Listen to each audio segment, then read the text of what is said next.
B Patil ಅವರು ಆತಂಕಕಾರಿ ವಿಚಾರಗಳಿದ್ದಾವೆ ಅಂತ ಹೇಳ್ತಾರೆ. ಎಲ್ಲೋ ಒಂದು ಕಡೆ ವರದಿ ಏನಾದರೂ ಲೀಕ್ ಆಗೈತಾ ಅಂತ. ಈಗ ವರದಿ ಅಂತೂ ಲೀಕ್ ಆಗಿದ್ದು ನನಗಂತೂ ಮಾಹಿತಿ ಇಲ್ಲ. ಅವರು ಹಿರಿಯ ಸಚಿವರು ಅದಾರ, ನಾಳೆ ಕ್ಯಾಬಿನೆಟ್ನಾಗ ಅದನ್ನು ಸಬ್ಮಿಟ್ ಮಾಡಿದಾಗ ಅದ್ರ ಬಗ್ಗೆ ವ್ಯಕ್ತಪಡಿಸ್ತಾರೆ. ತಪ್ಪೇನೆ. ಎಷ್ಟು ಜನ ಅಮಾನತು ಏನಾಗಿದ್ದಾರೆ, ಅಷ್ಟು ಜನ ಎಲ್ಲ ಫುಲ್ ಬಿಜೆಪಿ ಸಂಸದರಾಗ್ತಾರೆ ಅಂತೇಳಿ ಮೋದಿ ಹೇಳಿದ್ರು. ಮೋದಿಯವ್ರಿಗೆ ಏನಾಗಿದೆ ಅಂತಂದರೆ, ಇಲ್ಲ ರೀ, ಮೋದಿಯವರು ಬಿ ಜೆ ಪಿಯವರು ಸಂಸತ್ ಮೇಲೆ ದಾಳಿ ಆಗಿದೆ. ಅದ್ರ ಬಗ್ಗೆ ಸಂಸತ್ನೊಳಗೆ ಮೋದಿಯವರು ಮಾತಾಡಕತ್ತಿಲ್ಲ, ಹೋಮ್ ಮಿನಿಸ್ಟ್ರು ಮಾತಾಡಕತ್ತಿಲ್ಲ. ಸಂಸತ್ನೊಳಗೆ ದಾಳಿ ಆಗಿತ್ತು, ಇದು ಎರಡನೇ ಸತಿ. ಬಿ ಜೆ ಪಿ ಸರ್ಕಾರ ಇದ್ದಾಗನೇ ಆಗೈತೆ. ಅಟಲ್ ಬಿಹಾರಿ ವಾಜಪೇಯಿ ಅವರಿದ್ದಾಗ ಆಯಿತು, ಅದಾದಮೇಲೆ ಈಗ ಆಗಿತ್ತು. ಅದ್ರ ಬಗ್ಗೆ ಮಾತಾಡಲಿ ಮೊದಲು. ಸಂಸತ್ನಾಗ ಯಾಕೆ ಭದ್ರತೆ ವೈಫಲ್ಯ ಆಯಿತು, ವೈಫಲ್ಯ ಆಗಕ್ಕೆ ಯಾರು ಕಾರಣ, ಅದ್ರ ಬಗ್ಗೆ ಅಧಿವೇಶನದಾಗ ಮಾತಾಡಲಿ. ಅದ್ರ ಬಗ್ಗೆ ಮಾತಾಡ್ರಿ ಅಂದಕ್ಕೇ ಈಗ 145 ಮಂದಿನ ಅಮಾನತು ಮಾಡಿದ್ರು. ಅಂದರೆ ಅವರಿಗೆ ಹೇಳಿಕೆಯನ್ನು ಕೊಟ್ಟು ವಾಸ್ತವ ಸತ್ಯವನ್ನು ಹೇಳಿ ಸಂಸತ್ತನ್ನು ಅಧಿವೇಶನವನ್ನು ಎದುರಿಸುವಂಥ ಶಕ್ತಿ ಅವ್ರಿಗಿಲ್ಲ. ದಾಳಿ ನೋಡಿ, ದಾಳಿ ಆಗ್ತಾಯಿದೆ ಅಂತಂದರೆ ಎಲ್ಲಿ ವೈಫಲ್ಯ ಇರ್ಬೇಕಲ್ಲ, ವೈಫಲ್ಯದಿಂದ ಇದು ಆಗ್ತಾಯಿದೆ.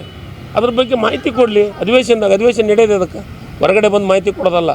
ಅಧಿವೇಶನದಾಗ ಇದ್ದತ್ನಾಗ ನಿಜವಾದ ಸಮರ್ಥರಿದ್ದರೆ,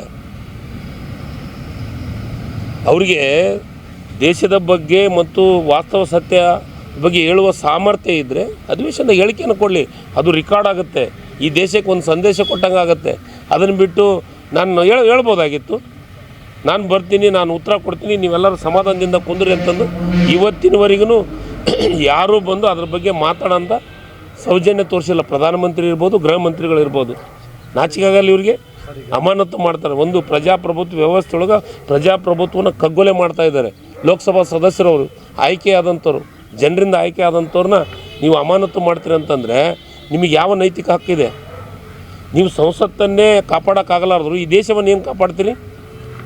ದೊಡ್ಡ ದೇಶಭಕ್ತರು ಅನ್ನೋ ರೀತಿಯೊಳಗೆ ಮಾತಾಡ್ತಾ ಇದ್ದೀರಿ ನೀವೆಲ್ಲರೂ. ಸಂಸತ್ತೇ ಕಾಪಾಡೋಕ್ಕಾಗ್ತಾಯಿಲ್ಲ ನಿಮ್ಮ ಕೈಲಿ.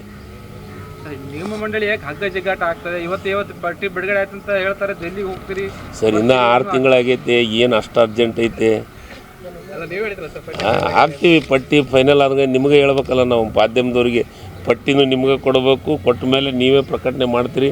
ಸ್ವಲ್ಪ ಅಧಿಕಾರ ಹಂಚಿಕೆ ಆಗೋ ಹೊತ್ನ್ಯಾಗ ಸಹಜವಾದಂಥ ಆಸೆ ಆಕಾಂಕ್ಷೆಗಳು ಜಾಸ್ತಿ ಇದ್ದೇ ಇರ್ತಾರೆ.